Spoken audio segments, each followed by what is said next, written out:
Good afternoon student. मैं यहाँ पे एसएसटी क्लास 5 के एसएसटी का चैप्टर 3 का सेकंड पार्ट पढ़ा रही हूँ आप लोगों को। और यहाँ से आपने देखा था कि वेदर और क्लाइमेट में जो डिफरेंस देखा था, अब आगे यहाँ पे आपको और भी कुछ पढ़ लेना है।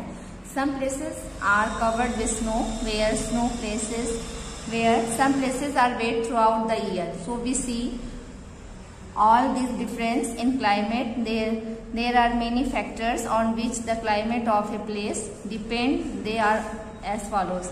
जैसे आपने देखा है कि यहाँ पे कुछ जगह जो होती है साल भर पूरे क्या होती है, बर्फ से ढकी रहती हैं, और कुछ जगहों पे बहुत ज्यादा नमी जैसा मौसम होता है।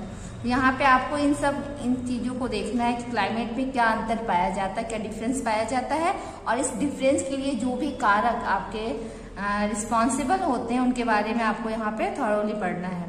तो पहला आपको पढ़ना है latitudes.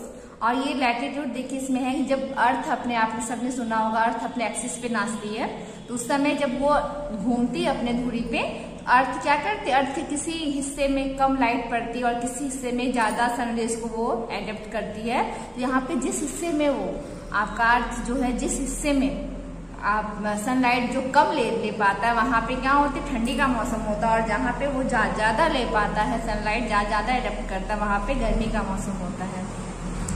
Places that receive the slanted rays of the sun are less hot. Places on close to the equator get direct rays of the sun. So this places are hot. जहाँ पे सन की रेज डायरेक्ट पड़ती है वहां पे गर्मी ज्यादा होता है।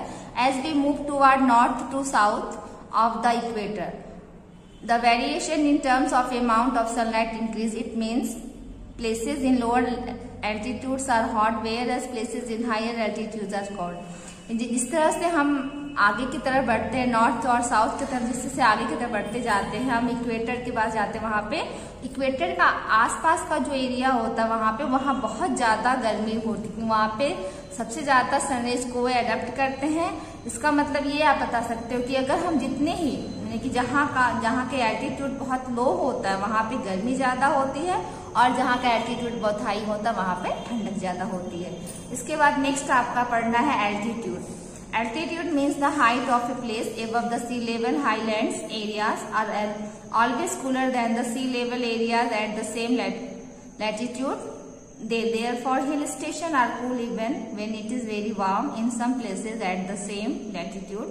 The higher the altitude, the colder the climate is. मतलब इस तरह से यहाँ पे होगा कि जो आप जिस जगह पे रहते हो उस जगह की जो ऊंचाई है सी लेवल से जितनी ज्यादा होती है वहां का मौसम उतना ठंडा होता है। लेकिन अगर सी लेवल से ज्यादा ऊंचाई पे नहीं होती तो वहां का मॉडरेट कैसा होता, वहां का जो क्लाइमेट होता मॉडरेट होता, ना ठंडा होता ना गर्म होता।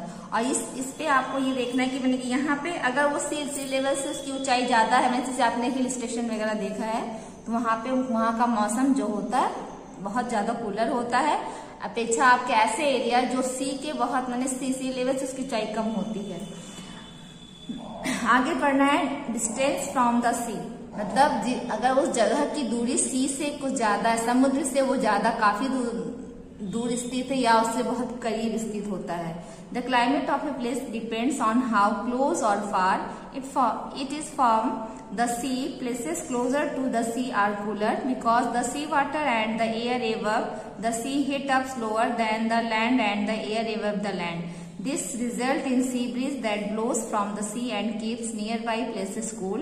In winter, the air above the sea does not cool down fast, so the climate is neither very hot nor very cold near the sea coast. Cities like Chennai and Mumbai are near the sea coast and have a moderate climate.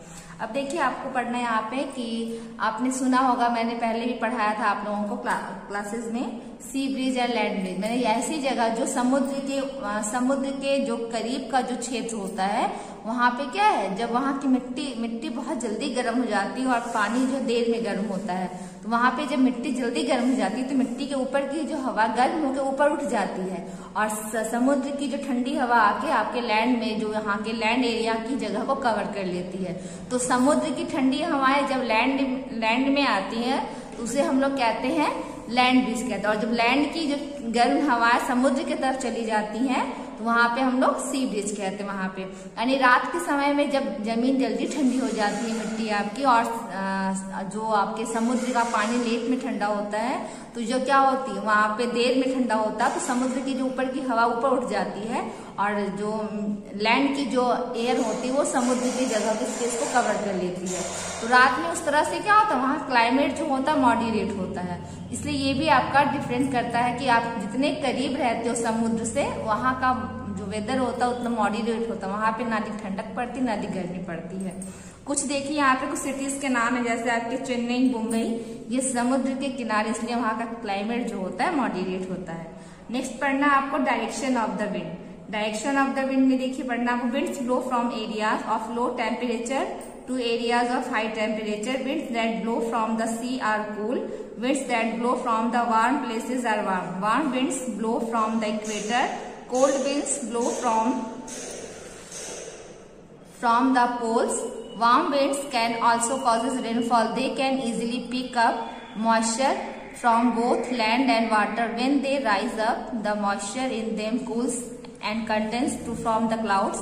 On further cooling it rains, winds blowing in from the sea can carry moisture to great distance. When they go over mountains, the moisture became cold and causes rain.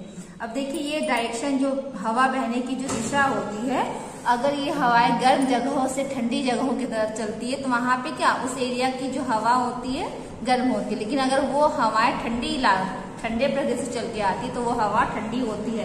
और ये क्या होता है, जो आपका जो temperature होता है वो हमेशा लो से हाई की तरफ, ये विंड का जो प्रेशर होता है वो हमेशा लो से हाई की तरफ जाता है, और कुछ जैसे ही आपकी इक्वेटर के आसपास की जो हवाएं होती हैं वो बहुत गर्म होती हैं।